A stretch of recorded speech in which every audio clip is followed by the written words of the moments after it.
ಇವತ್ತು ನಾನು ಮಿಕ್ಸ್ ರೊಟ್ಟಿ ಮಾಡ್ತಾ ಇದ್ದೀನಿ.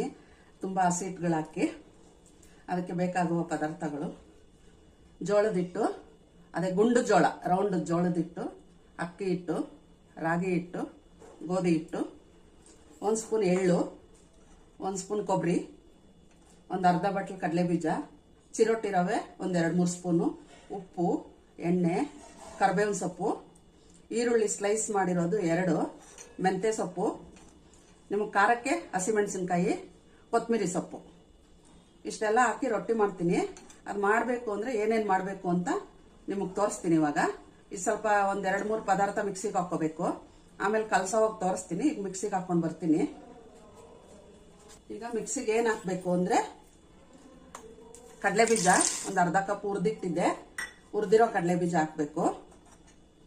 ಅದಕ್ಕೆ ಸ್ವಲ್ಪ ಕೊಬ್ಬರಿ 1 ಸ್ಪೂನ್ ಆಗೋಷ್ಟು, ಹಸಿ ಕೊಬ್ಬರಿ ಇದ್ರೆ ಹಾಕೋಬಹುದು. ನನ್ನ ಹತ್ರ ಹಸಿ ಕೊಬ್ಬರಿ ಇಲ್ಲ, ಸ್ವಲ್ಪ ಹಾಕಿದ್ದೀನಿ. ಹಾಕದೇ ಇದ್ರೂ ನಡೆಯುತ್ತೆ. 2 ಸ್ಪೂನು, 1 ಸ್ಪೂನು ಎಳ್ಳು, ಇದೆಲ್ಲಾನು ಈಗ ಮಿಕ್ಸಿ ಮಾಡ್ಕೊಂಡು ಬರ್ತೀನಿ. ಈಗ ಇದೆಲ್ಲ ಮಾಡ್ಕೊಂಡ್ ಬಂದಿದ್ದೀನಿ. ಅಂದ್ರೆ ಸ್ವಲ್ಪ ತರಿ ಇರಬೇಕು, ಜಾಸ್ತಿ ನುಣ್ಣಗಿರಬಾರ್ದು. ಬಾಯಿಗೆ ಸಿಗತ್ತಲ್ಲ, ತರಿ ತರಿ ಇದ್ರೆ ಚೆನ್ನಾಗಿರ್ತೈತೆ. ಇದು ರುಬ್ಕೊಂಡ್ ಬಂದಿದ್ದೀನಿ. ಈಗ ಒಂದು ಬೌಲ್ಗೆ ಹಾಕೊಂತೀನಿ.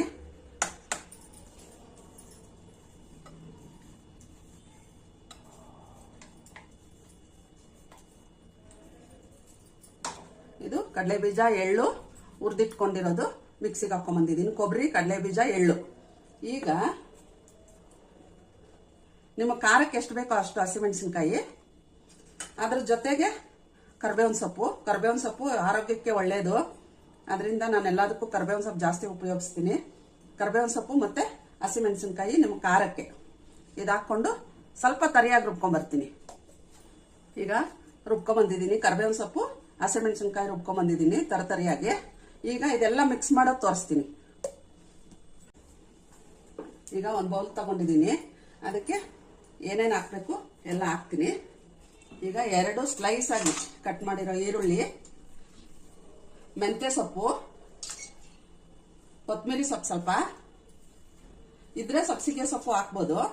ನನ್ನ ಹತ್ರ ಬರೀ ಮೆಂತ್ಯ ಸೊಪ್ಪು ಇದೆ, ಹಾಕಿದ್ದೀನಿ. ಈಗ ಅಕ್ಕಿ ಹಿಟ್ಟು, ಗುಂಡುದು ಜೋಳದ ಹಿಟ್ಟು, 1-2-3 ಸ್ಪೂನ್ ರಾಗಿ ಹಿಟ್ಟು, ಗೋಧಿ ಹಿಟ್ಟು 1-2 ಸ್ಪೂನು,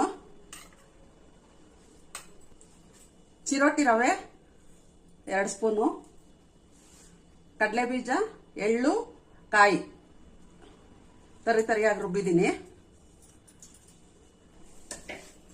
ಈಗ ಹಸಿಮೆಣಸಿನ್ಕಾಯಿ ಮತ್ತೆ ಕರಿಬೇವಿನ ಸೊಪ್ಪು. ನಿಮ್ಮ ಖಾರಕ್ಕೆ ಎಷ್ಟು ಬೇಕೋ ಅಷ್ಟು ಹಾಕೊಳ್ಳಿ. ಈಗ ರುಚಿಗೆ ತಕ್ಕಷ್ಟು ಉಪ್ಪು,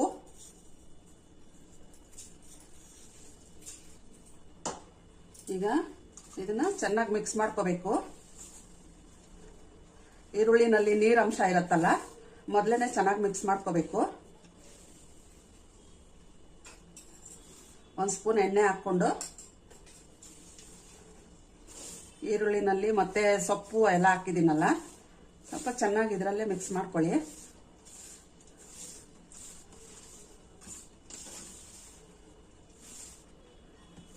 ಇದು ಎಲ್ಲ ಮಿಕ್ಸ್ ಮಾಡಿರೋದಕ್ಕೆ ತುಂಬ ಟೇಸ್ಟ್ ಆಗಿರುತ್ತೆ, ಮತ್ತೆ ಆರೋಗ್ಯಕ್ಕೂ ಒಳ್ಳೆಯದು. ಈ ಥರ ಮಾಡಿಕೊಂಡು ಯಾವಾಗ ಒಂದ್ಸತಿ ಫ್ರೀ ಆಗಿದ್ದಾಗ,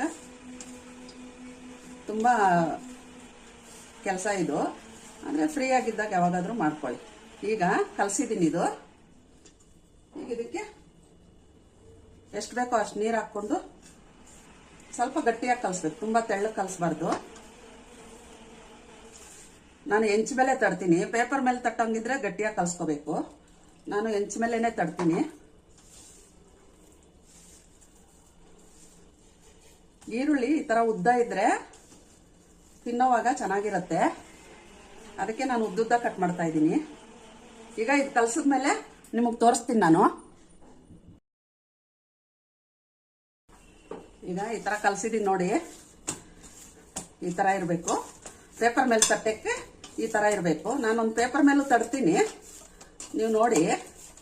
ಮತ್ತೆ ಹೆಂಚು ಮೇಲೂ ತಡ್ತೀನಿ. ಇದು ಪೇಪರ್ ಮೇಲೆ ತಟ್ಟಬೇಕು ಅಂದರೆ ಇಷ್ಟು ಗಟ್ಟಿಯಾಗಿ ಕಲಿಸ್ಕೋಬೇಕು. ಈಗ ರೆಡಿ ಆಗಿದೆ ಇವಾಗ.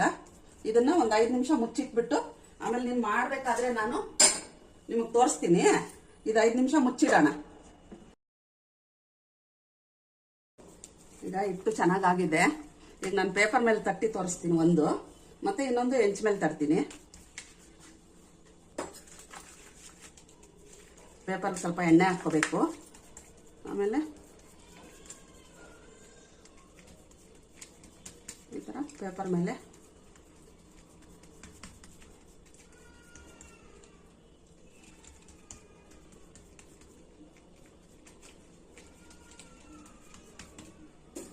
ಸ್ವಲ್ಪ ನೀರಿನ ಕೈಗೆ ಮಾಡಿಕೊಂಡು ತೆಳ್ಳಗೆ ತಟ್ಕೊಳ್ಳಿ. ನಿಮ್ಗೆ ಎಷ್ಟು ಇದು ಬೇಕೋ, ಎಷ್ಟು ತೆಳ್ಳಗೆ ಬೇಕೋ ಅಷ್ಟು ತೆಳ್ಳಗೆ ತಟ್ಕೊಳ್ಳಿ. ಇದು ಪೇಪರ್ ಮೇಲೆ ಹಿಂಗೆ ಬರುತ್ತೆ. ಮತ್ತೆ ಒಂದು ಹೆಂಚು ಮೇಲೆ ತಟ್ಟಿ ತೋರಿಸ್ತೀನಿ. ಒಬ್ಬೊಬ್ರಿಗೆ ಹೆಂಚು ಮೇಲೆ ತಟ್ಟಕ್ಕೆ ಬರಲ್ವಲ್ಲ, ತೋರಿಸ್ತೀನಿ ಅದನ್ನು ನೋಡಿ. ಈಗ ಆಗಿದೆ. ಈಗ ಹೆಂಚು ಕಾದಿದೆ. ಇದಕ್ಕೆ ಸ್ವಲ್ಪ ಎಣ್ಣೆ ಹಾಕಿ ಈಗ ಇದು ಹೆಂಚು ಮೇಲೆ ಹಾಕ್ತೀನಿ.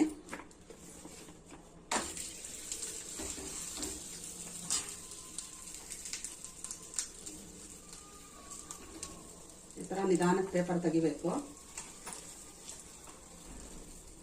ನನ್ನ ಹತ್ರ ಬಟರ್ ಪೇಪರ್ ಇಲ್ಲ, ಅದಕ್ಕೆ ಇದೇ ಹಾಕ್ತಿದ್ದೀನಿ. ಇದ್ರ ಮೇಲೂ ಚೆನ್ನಾಗೇ ಬರುತ್ತೆ. ಈಗ ನೋಡಿ ಉಲ್ಟಾ ಮಾಡ್ತೀನಿ. ಸ್ವಲ್ಪ ಮೀಡಿಯಮಲ್ಲಿ ಇಟ್ಕೋಬೇಕು. ಇದಕ್ಕೆ ಎಣ್ಣೆ ಹಾಕ್ತೀನಿ. ಇದು ನಾನು ಹಾಕಿರೋ ಇಂಗ್ರೀಡಿಯೆಂಟ್ಸ್ ಎಲ್ಲ ಹೆಲ್ತ್ಗೆ ಒಳ್ಳೆಯದು. ಫ್ರೀ ಇದ್ದಾಗ ಸಂಜೆ ಆದರೂ ಮಾಡ್ಕೋಬೋದು, ಬೆಳಗ್ಗೆ ಟಿಫನ್ಗೆ ಮಾಡ್ಕೋಬೋದು. ನಾನು ಇವಾಗ ಬೆಳಗ್ಗೆ ಟಿಫನ್ಗೆ ಮಾಡ್ತಾ ಇದ್ದೀನಿ. ನೋಡಿ ಎಷ್ಟು ಚೆನ್ನಾಗಿದೆ.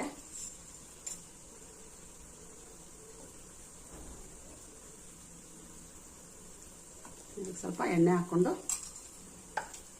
ಸ್ವಲ್ಪ ಚೆನ್ನಾಗಿ ಬೇಯಿಸ್ಕೋಬೇಕು.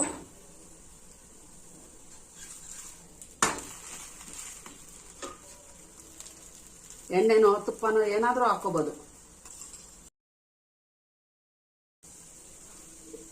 ಈಗ ನೋಡಿ ರೊಟ್ಟಿ ಆಗಿದೆ. ಇದು ಸ್ವಲ್ಪ ಚೆನ್ನಾಗಿ ಬೇಯಿಸ್ಬೇಕು. ಯಾಕೆ ಅಂದರೆ ಜೋಳದ ಹಿಟ್ಟು ಹಾಕಿರ್ತೀವಲ್ಲ, ಅದರಿಂದ ಸ್ವಲ್ಪ ಚೆನ್ನಾಗಿ ಬೇಯಿಸ್ಬೇಕು. ಅಕ್ಕಿ ಹಿಟ್ಟಾದರೆ ಅಷ್ಟೊಂದೇನು ಬೇಕಾಗಿರಲ್ಲ. ಜೋಳದ ಹಿಟ್ಟು ಹಾಕಿರೋದ್ರಿಂದ ಸ್ವಲ್ಪ ಚೆನ್ನಾಗಿ ಬೇಯಿಸ್ಬೇಕು. ಇವಾಗ ರೆಡಿ ಆಗಿದೆ. ಮತ್ತೆ ಇನ್ನೊಂದು ಹೆಂಚು ಮೇಲೆ ತೋರಿಸ್ತೀನಿ ನಿಮಗೆ. ಒಬ್ಬೊಬ್ರಿಗೆ ಹೆಂಚು ಮೇಲೆ ತಟ್ಟಕ್ಕೆ ಬರಲ್ವಲ್ಲ, ಅದಕ್ಕೆ ಹೆಂಚು ಮೇಲೆ ಯಾವ ಥರ ಅಂತ ತೋರಿಸ್ತೀನಿ. ಇದು ಸ್ವಲ್ಪ ಬಿಸಿ ಆಗಿದೆ. ಹೆಂಚು ತಣ್ಣಗಾಗಬೇಕು. ಹೆಂಚು ಈ ಥರ ತಣ್ಣಗೆ ಮಾಡಿಕೊಂಡು ಫುಲ್ಲು ಸಿಮ್ಮಲ್ಲಿ ಇಟ್ಕೊಬೇಕು. ಒಂಚೂರು ಸುಮ್ಮನೆ ಎಣ್ಣೆ ಹಾಕಬೇಕು. ಹೆಂಚು ಮೇಲೆ ತಡ್ತೀನಿ ನೋಡಿ. ಈಗ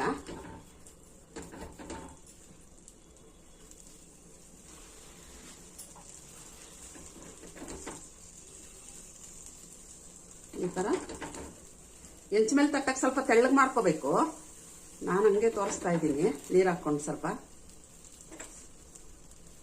ಈ ಥರ ಸ್ವಲ್ಪ ಗಟ್ಟಿ ಇದ್ರೆ ಜೋರಾಗಿ ಪ್ರೆಸ್ ಮಾಡಬೇಕು.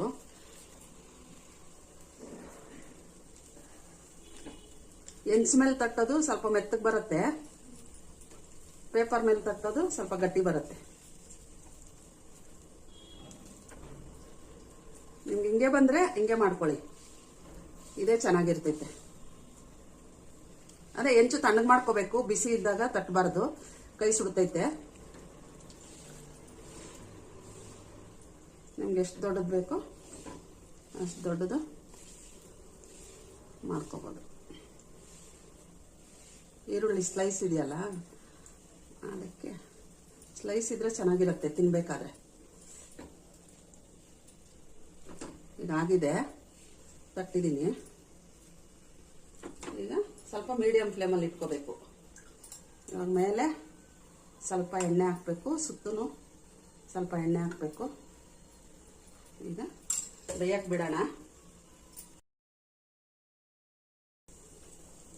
ಈಗ ನೋಡಿ, ಈಗ ಉಲ್ಟಾ ಮಾಡೋಣ.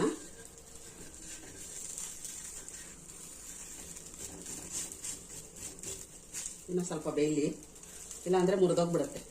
ಜೋಳದ ಹಿಟ್ಟು ಹಾಕಿದೀವಲ್ಲ, ಅದಕ್ಕೆ ಮುರಿದೋಗ್ಬಿಡುತ್ತೆ. ಸ್ವಲ್ಪ ಬೇಯಲಿ. ಪೇಪರ್ ಮೇಲೆ ತಟ್ಟಿದ್ರೆ ಮುರಿದೋಗಲ್ಲ. ಹೆಂಚು ಮೇಲೆ ತಟ್ಟಿರೋದು ಸ್ವಲ್ಪ ಮುರಿಯೋ ಥರ ಇರುತ್ತೆ. ಅದಕ್ಕೆ ನಿಧಾನಕ್ಕೆ ಉಲ್ಟಾ ಮಾಡಿದ್ದೀನಿ. ಇದಕ್ಕೆ ಸ್ವಲ್ಪ ಎಣ್ಣೆ ಹಾಕೊಳ್ಳೋಣ. ಎಣ್ಣೆ ಹಾಕೊಂಡು ಇನ್ನೊಂದು ಕಡೆ ಬೇಯಿಸ್ಕೊತಾ ಇದ್ದೀನಿ. ಇನ್ನೊಂದು ಕಡೆ ಬೇಯಲಿ. ಎಲ್ಲ ಬೆಂದಾದ್ಮೇಲೆ ಹೇಗಿದೆ ಅಂತ ತೋರಿಸ್ತೀನಿ. ಈಗ ಆಗಿದೆ, ಹೆಂಚು ಮೇಲೆ ತಟ್ಟಿರೋದು ರೊಟ್ಟಿ ಆಗಿದೆ, ರೆಡಿ. ಈಗ ಒಂದು ಪ್ಲೇಟ್ಗೆ ಸರ್ವ್ ಮಾಡ್ಕೊತೀನಿ.